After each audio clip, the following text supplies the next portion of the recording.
Hello viewers, I doctor S B K Lal welcome you all in my YouTube channel. मेरे YouTube channel पे आपका बहुत बहुत स्वागत है। अगर आप इस चैनल पर नए हैं तो चैनल को सब्सक्राइब कर लें। आज हम आपके लिए लेकर के आए हैं रेस्पिरेशन इन ऑर्गेनिज्म। इसमें हम देखेंगे कि कैसे अलग अलग ऑर्गेनिज्म में रेस्पिरेशन संपन्न होता है। और रेस्पिरेशन एक प्रोसेस है जिसमें कि ऊर्जा मुक्त होती है। The energy is obtained from the food that is consumed by an organism, a process called respiration. तो रेस्पिरेशन एक ऐसा प्रोसेस है जिसमें ऊर्जा मुक्त होती है और ऊर्जा का उपयोग जैविक क्रियाओं के संपादन के लिए होता है। तो respiration is the name of the general process in which organism convert sugar into the biochemical energy using oxygen. इसमें ऑक्सीजन का यूज करके ऊर्जा को यूज करते हैं। ये रेस्पिरेशन दो तरह का होता है, एरोबिक रेस्पिरेशन, एनारोबिक रेस्पिरेशन, और एक होता है सेलुलर रेस्पिरेशन। तो सेलुलर रेस्पिरेशन में सेल में माइटोकॉन्ड्रिया एक जगह होता है, कोशिकांग होता है, वहाँ पर ये क्रिया संपन्न होती है। Cellular respiration is the process in which cell produce the energy they need to stay alive. During cellular respiration cell use oxygen to break down the sugar to produce energy. तो शुगर को हम लिख सकते हैं C6H12O6 के रूप में। तो C6H12O6 प्लस O2, और तो O2 तो रिएक्शन से क्या बनेगा, कार्बन डाइऑक्साइड और H2O बनेगा, और ऊर्जा एटीपी से एडीपी के रूप में मुक्त होती है। एटीपी मतलब एडिनेसिन ट्राइफॉस्फेट, एडीपी मतलब एडिनेसिन डाइफॉस्फेट। तो इसमें एक मॉलिक्यूल का अंतर होता है, तो एडिनेसिन ट्राइफॉस्फेट से एडिनेसिन डाइफॉस्फेट के रूप में ये अनुपरिवर्तित हो जाता है, और इस तरह से ऊर्जा मुक्त होती रहती है। तो इस तरह से हम इसको समझ सकते हैं कि जीवों में जो शोषण होता है वो एक जैविक प्रक्रिया है, एक प्रोसेस है जिसके द्वारा जीव भोजन से ऊर्जा प्राप्त करते हैं, और इस प्रक्रिया में भोजन का ऑक्सीकरण होता है और ऊर्जा निकलती है जो जीवन की क्रियाओं के लिए आवश्यक है। तो शोषण का महत्व होता है ऊर्जा प्राप्त करने के लिए, वृद्धि, विकास, गति के लिए, मरम्मत और शरीर का मरम्मत और रखरखाव के लिए शोषण का महत्व है। साथ ही शोषण के माध्यम से शरीर अपने टेम्परेचर को भी मेंटेन रखता है। अब शोषण की प्रकार की बात करें तो दो तरह का शोषण होता है। एक होता है एरोबिक रेस्पिरेशन, जिसको हम हिंदी में वायवीय शोषण कहते हैं। इसमें ऑक्सीजन का उपयोग होता है और ग्लूकोज पूरी तरह टूटता है। तो ग्लूकोज कैसे टूटेगा, तो ग्लूकोज ऑक्सीजन से रिएक्शन करके कार्बन डाइऑक्साइड और H2O बनाता है। साथ ही एनर्जी एटीपी से एडीपी के रूप में मुक्त होती है। और इसका उदाहरण की हम बात करें तो मनुष्य, पशु, पौधे सब में ये एरोबिक रेस्पिरेशन होता है। और एनारोबिक रेस्पिरेशन क्या होता है, बिना ऑक्सीजन का जो ऑक्सीजन के अनुपस्थिति में जो रेस्पिरेशन होता है उसको एनारोबिक रेस्पिरेशन कहते हैं, जिसमें ऑक्सीजन का उपयोग नहीं होता है और भोजन आंशिक रूप से टूटता है, जैसे ईस्ट, खमीर। इसमें क्या होगा, तो ग्लूकोज टूटेगा और उसमें अल्कोहल और कार्बन डाइऑक्साइड बनेगा। इसीलिए जो वाइन होता है उसको बनाने के लिए खमीर का प्रयोग होता है। जैसे मतलब कोई चीनी है या मतलब आटा का घोल है या कोई फल का रस है, उसमें खमीर को डाल देते हैं तो फिर अल्कोहल का प्रिपरेशन हो जाता है। तो ग्लूकोज में अगर हम खमीर को डाल दें तो अल्कोहल, कार्बन डाइऑक्साइड होगा और एनर्जी मुक्त होगी। और ग्लूकोज से लैक्टिक एसिड और एनर्जी भी बनता है। तो अलग अलग जो जीव हैं उसमें शोषण का अलग अलग तरीका, शोषण के अंग होते हैं। जैसे मनुष्य में, मनुष्य जो सांस लेता है वो फेफड़ा से, मछली गल्फर से, कीट श्वास नलिकाएं जिसको हम ट्रेकिया कहते हैं, और केचुआ त्वचा से सांस लेता है।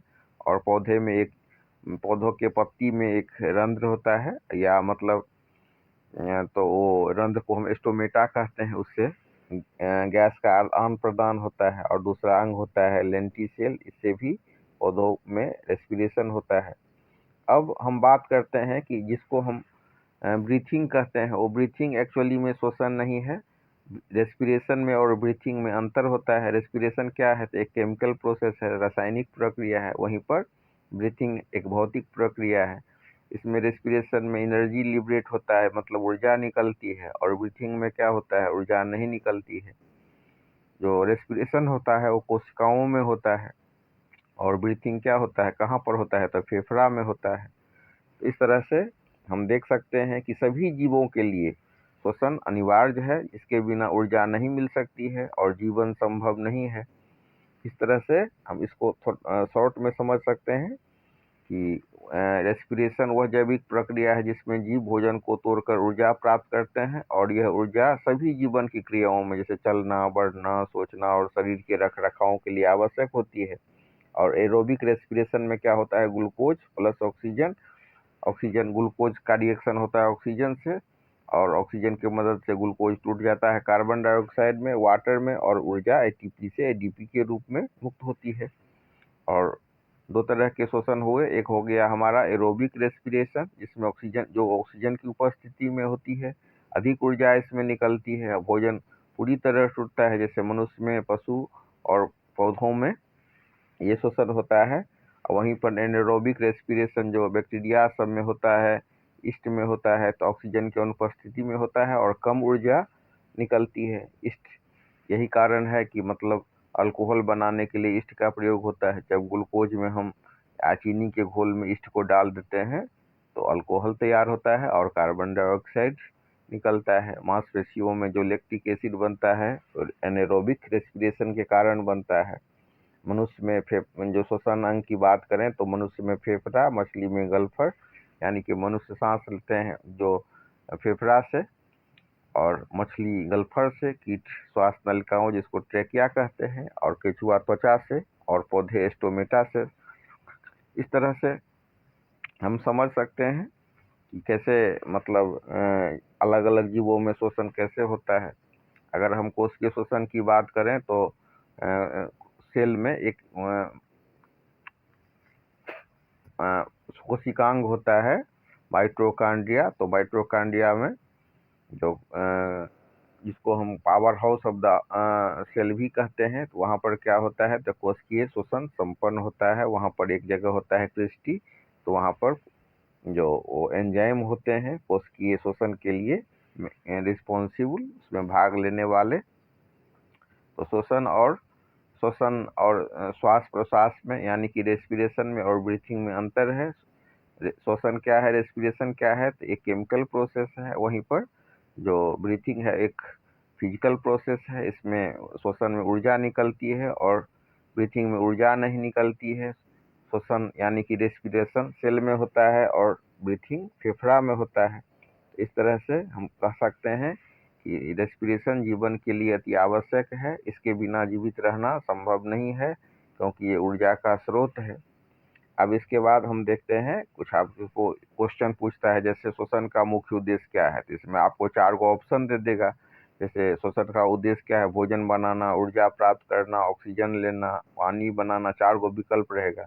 तो राइट आंसर आपका हो जाएगा ऊर्जा प्राप्त करना। उसी हिसाब से वायवीय श्वसन में कौन सी गैस आवश्यक होती है, इसका आंसर होगा ऑक्सीजन। मछलियाँ श्वसन किससे करती हैं, तो उसका श्वसन का जो अंग हो गया ब्रीथिंग का वो हो गया गल्फर। और वायवीय श्वसन में कितनी ऊर्जा निकलती है, तो कम ऊर्जा निकलती है। पौधों में गैस का आदान प्रदान किससे होता है, तो स्टोमेटा से होता है। तो इस तरह से हम इस चीज को समझें। और इसके अलावा हम जैसे मनुष्य में श्वसन की प्रक्रिया कैसे होती है, तो मनुष्य में श्वसन फेफड़ा द्वारा होता है और हम ऑक्सीजन नाक से लेते हैं और उसके बाद जो ऑक्सीजन चला जाता है फेफड़ा में, और फेफड़ा में जाकर के सघन रक्त नलिकाओं का जाल होता है। वहाँ पर क्या होता है कि ये कंबाइंड हो जाता है रक्त के साथ ऑक्सीजन और ऑक्सी हीमोग्लोबिन बनाता है। फिर रक्त के रूप में वो हर एक सेल तक, पूरा शरीर तक वो पहुँचता है और वहाँ पर जा कर के फिर वो ऑक्सीजन अलग हो जाता है। और ऑक्सीजन जो ट्रीटमेंट होता है, ग्लूकोज का ट्रीटमेंट होता है ऑक्सीजन से, और कोशिकाओं में भोजन टूटता है और ऊर्जा निकलती है। इस तरह से ये क्रिया संपन्न होता है। तो हम अगर संक्षेप में बात करें तो रेस्पिरेशन एक जैविक प्रक्रिया है जिसके द्वारा जीव भोजन से ऊर्जा प्राप्त करते हैं।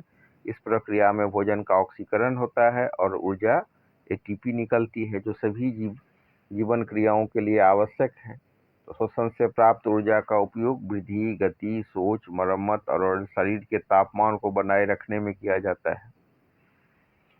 अब इसको हम थोड़ा सा संक्षेप में भी समझ सकते हैं कि मतलब दो तरह का रेस्पिरेशन हो गया। एक हो गया एरोबिक, इसमें ऑक्सीजन नीडेड, और इसमें मोर एनर्जी जो रिलीज होता है। वहीं पर एनारोबिक में नो ऑक्सीजन इज नीडेड और इसमें लेस एनर्जी लिबरेट होता है। और अगर हम रेस्पिरेटरी ऑर्गेन की बात करें तो ह्यूमन में हो गया लंग्स, फिश में हो गया गिल्स, इंसेक्ट में हो गया ट्रैकिया, अर्थवर्म में हो गया स्किन, और प्लांट में हो गया स्टोमेटा। तो इस तरह से हम कह सकते हैं respiration is a chemical breathing, respiration is a chemical process और breathing is a physical process.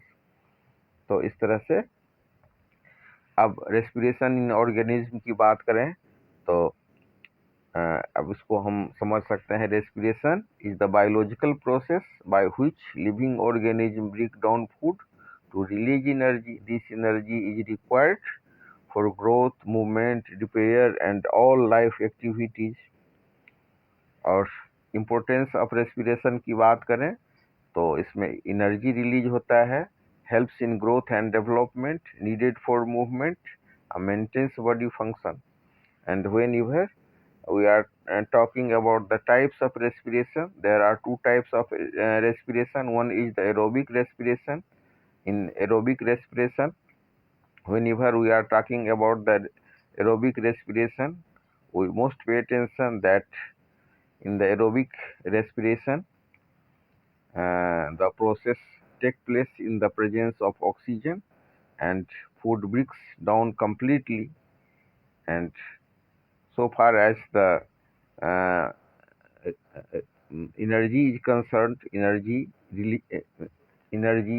is being released in more amount, and we may write in the form of equation glucose plus oxygen barabar carbon dioxide plus water, and energy is released in the form of ATP to ADP, and examples are human, animal and plants. And whenever we are talking about the anaerobic respiration, it takes place without oxygen, food breaks down partially, releases less energy, and example is yeast. And the whole process, whole whole process is being completed without the oxygen. And we may write in the chemical form glucose is equal to alcohol plus carbon dioxide plus energy. In human muscle during heavy exercise, glucose is converted into lactic acid and energy. It is also an example of anaerobic respiration. Respiration in different organisms. Whenever we are talking about the respiration in different organisms, we should pay attention towards the respiratory organ. In human, lungs, fish, gills, insect, trachea, earthworm, skin, plant, stomata.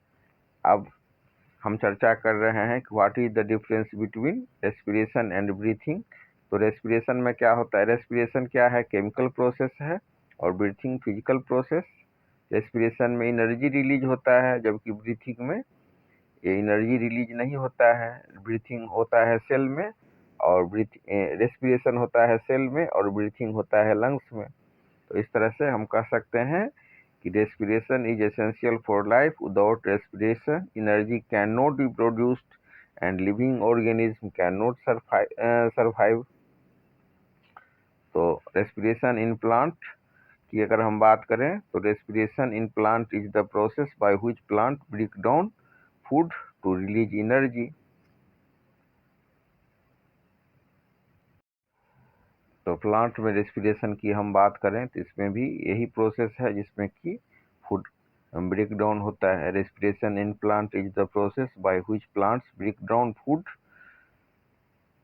To release energy. This energy is used for growth, repair and other life process. अब इसके बाद question उठता है कि क्या जो पौधे हैं वो भी सांस लेते हैं? तो yes, plant respire all the times day and night just like animals. अब इसमें हम लोग कई बार कंफ्यूज हो जाते हैं कि जो पौधे जो इसको ठीक से नहीं पढ़े हैं वो समझते हैं कि फोटोसिंथेसिस और रेस्पिरेशन को एक ही, लेकिन नहीं। फोटोसिंथेसिस क्या होता है, तो उसमें ऊर्जा, उसमें ग्लूकोज का निर्माण होता है, और रेस्पिरेशन में ग्लूकोज खंडित होता है। पौधे भी फोटोसिंथेसिस में ऑक्सीजन छोड़ते हैं और रेस्पिरेशन में कार्बन डाइऑक्साइड छोड़ते हैं। तो रेस्पिरेशन क्या है, एनर्जी रिलीज करने का प्रोसेस है, और फोटोसिंथेसिस होता है, इसमें एनर्जी स्टोर होता है।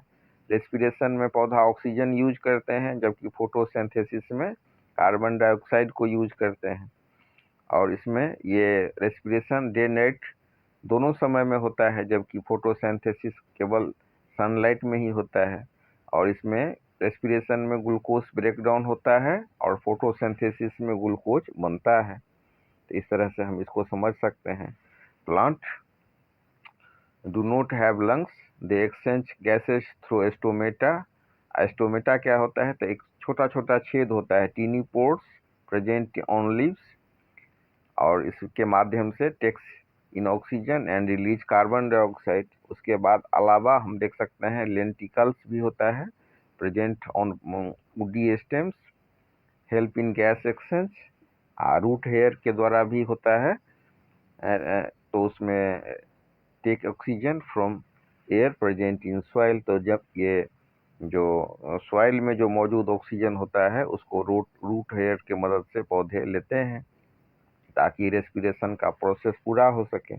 Plant mainly show aerobic respiration in the presence of oxygen, and equation is glucose plus oxygen बराबर carbon dioxide plus water plus energy.